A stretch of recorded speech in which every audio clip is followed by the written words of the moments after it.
One of the most frequent questions that I get is how can I edit videos on my iPhone for free? Let me tell you this, right? I've used every app on the planet for editing videos on your iPhone, and I can honestly say I found the best free app that's available right now, and it's called CapCut. So in today's video, I'm going to take you through CapCut, some advanced tips on how to edit cinematic video on your iPhone on the move for free. That's right, free.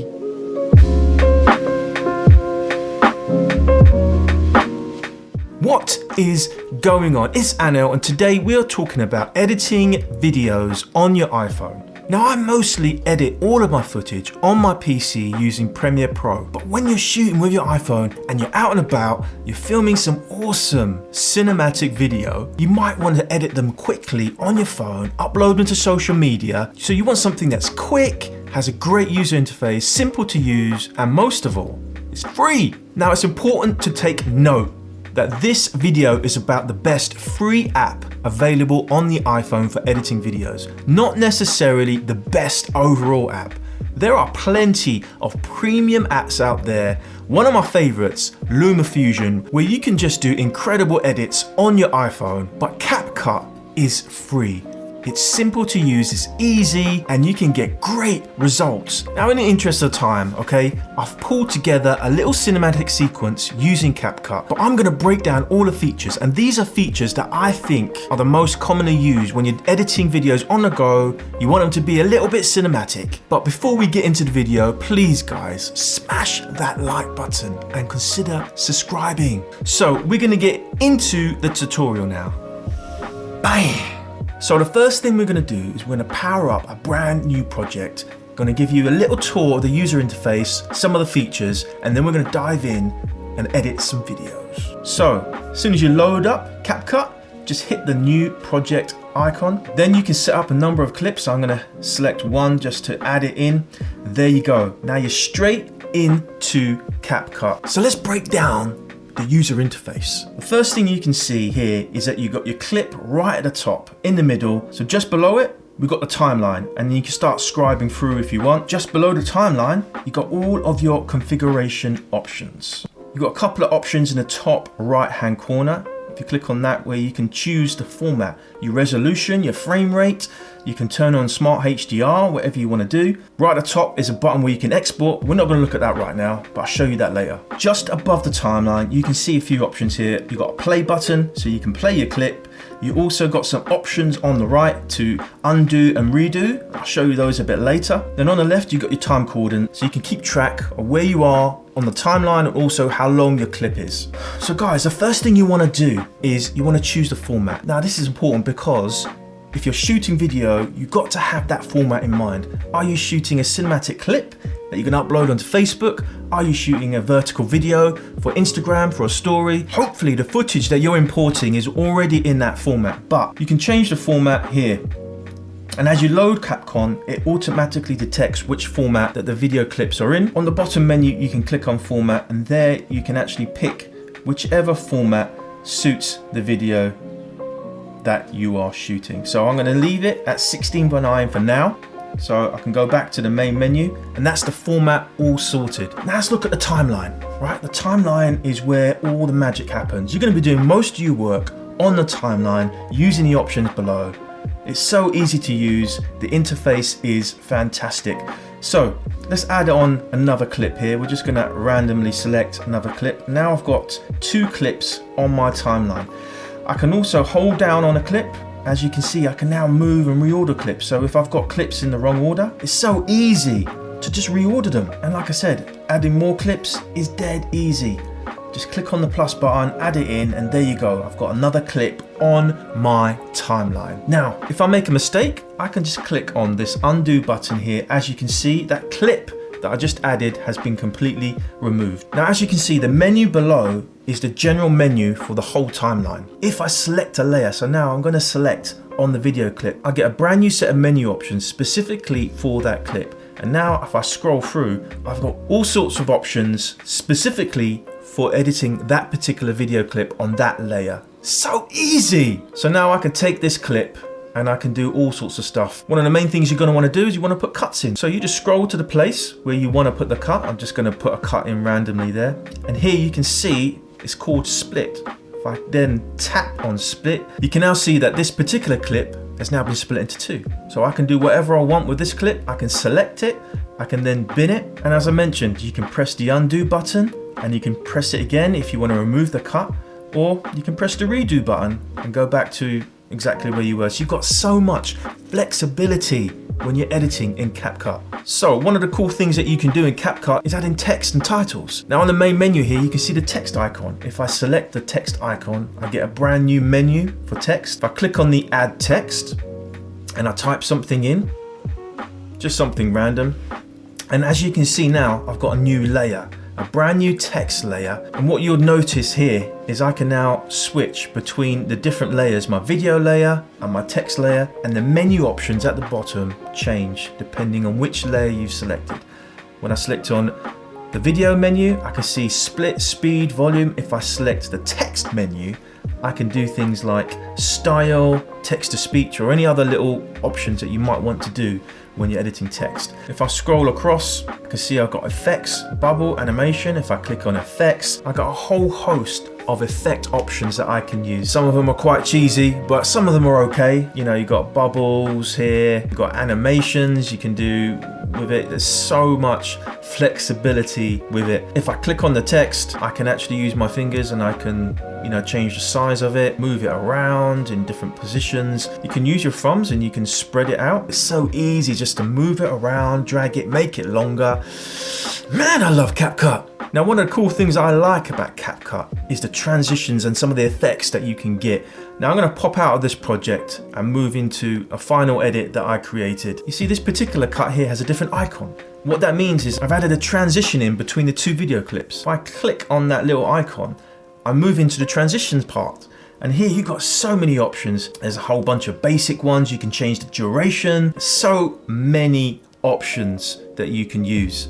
I quite like this one because it gives me a great effect of panning from left to right between two clips. Now, another really cool feature is speed settings, specifically speed ramping. Now, if you don't know what speed ramping is, it's basically taking a clip and then ramping up the speed or ramping down the speed at different parts of the clip to create some cool effects.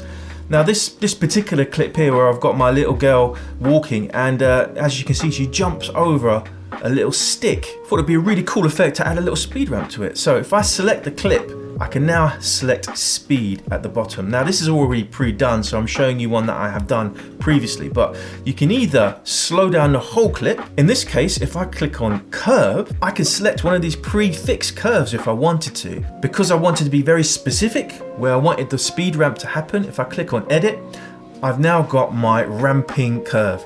So I'm not going to get into too much detail, but as you can see here, if I play the clip, you'll notice as she jumps over the twig, there's a little speed ramp. So let me play the clip. Woo! Now doesn't that look sexy? So let's talk about keyframing. Now this is another cool feature I use quite often, specifically with text. So I'm just going to add in some random text into this clip. So here, I'm going to click add text and I'm just going to say, you know, shot on iPhone. Just something very simple. I'm not going to mess around with the fonts or anything just now. Now, what you can see here is I've got my text clip and this is the duration of my clip. When I play it, it just pops on the screen like that and then disappears. Now that's a bit boring, right? There are some built-in animations that you can use, but you can also use something called keyframing. So if I select the beginning of the clip and I select this little diamond plus icon here, just above it, you can see now that I've got a keyframe added at the beginning. If I go to the end of the clip and add in another keyframe, so you can see here that that is red, that means I've selected the keyframe. And this one here at the beginning, gone red, that's selected. So now what I can do is I can make this smaller on this keyframe.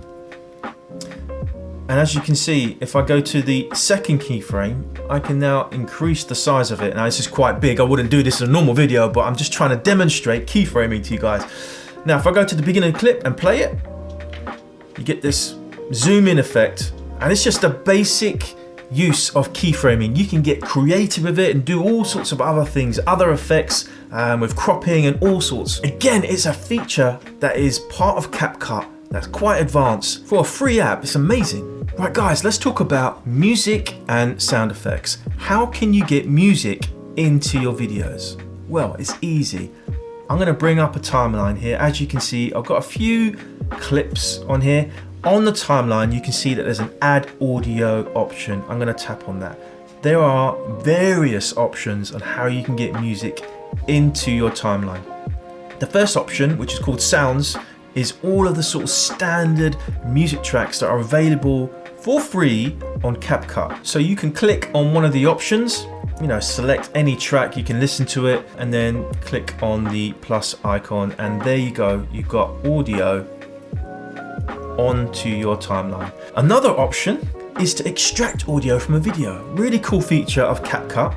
If I click on this extracted icon, I can take any video from my timeline and I can import the audio onto my timeline, and that's really, really cool. Now the third option, and this is my favorite, if I now go to files, I can go to my music clips that I have in iCloud, select it, click on the icon on the bottom left, and I can share this music clip directly with CapCut. If I select the icon, I can then import the audio, and there you go. If I press play, yeah.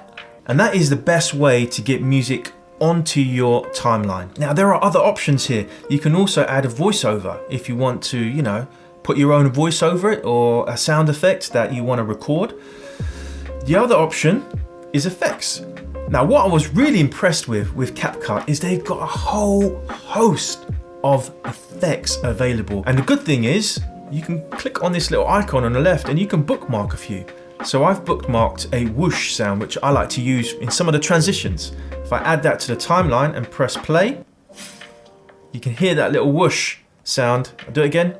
Woo! I did touch on this a bit earlier where I used this sound effect. Now if I jump back onto my final edit, I can show you in this transition here, I've actually used the whoosh sound effect. There you go. If I click on audio, you can see here on my timeline now that I've placed whoosh 4, a sound effect, onto my timeline to go with the transition that I added between these two clips. I press play again. There you go. How good is that? Right guys, let's talk about the cinematic look. So I'm going to load up my timeline. As you can see, I've got a couple of clips here. And what I really want is I want that cinematic black bars that you get, to give it that cinematic look. Now there are various different ways that you can do it, but the easiest way is to change the crop. Now I've selected the video clip. If I go to edit and then select crop, you can see here by default 16:9 because that is how I shot the video. Now what you can do to get those black bars, if I scroll across, I can actually use a 2:35:1 crop vector, and there you can see it squeezed the video slightly, but the heads are cut off, so what I will need to do is adjust that slightly. If I pulled that down there, you can see now, if I click on this little tick in the bottom right, I've got a nice crop with cinematic black bars. I can play that clip, and there you go. Now it's looking pretty good now. Now other things you can do is you can do adjustments and color grades to your clips to give it a little bit more of a cinematic feel. If you select your video clip, you've got a couple of options here in the bottom right. You've got filters and adjust. If I select adjust, I can adjust the brightness. I can adjust the contrast. iPhones, I normally pull down the contrast slightly. There are so many different options here, and this is down to you. Go crazy, get the adjustments in. Once you're happy with the adjustments, you can then go to filter, and this is kind of like a color grade. You've got loads of predefined filters. If you go to movie, there's a couple of cool ones. I quite like this one day look, and you can adjust the intensity here. Don't go too crazy. I always like to keep it around 40 or 50%. There you go, the cinematic look. So guys, we are almost ready to export this video. I've gone through all the settings. I've done a little clip here for you guys to show you some of the features, but there's one thing I've left out. This is a free app. CapCut give all of this awesome stuff for free, and they do put a watermark at the end of the video. If I select the add ending here, as you can see, you get this small little logo, CapCut here, and they add that onto the end of the screen. Now, me personally, I would keep that in because being a software engineer, I want to support CapCut because they are producing an awesome piece of software. And I don't mind that little watermark at the end. It's not affecting my video, it's not all over my video clip, it's just right at the end. But you do have the option to remove it, and that is just a personal preference. So guys, I think we're ready to export. Now right at the top, you can see we've got various options. If I select where it says 1080p currently, I can now adjust my resolution and frame rate. I'm gonna pump this to 4K and down my frame rate down to 24 frames per second. Now you're ready to export. So if you select the top right icon, a little arrow up, and then it'll start exporting. Now depending on how big the clip is, how many transitions and effects you have, or how long the clip is, the time will vary in terms of exporting. You just got to be patient. Ooh, there we go guys, export done. So let's have a look at the final edit.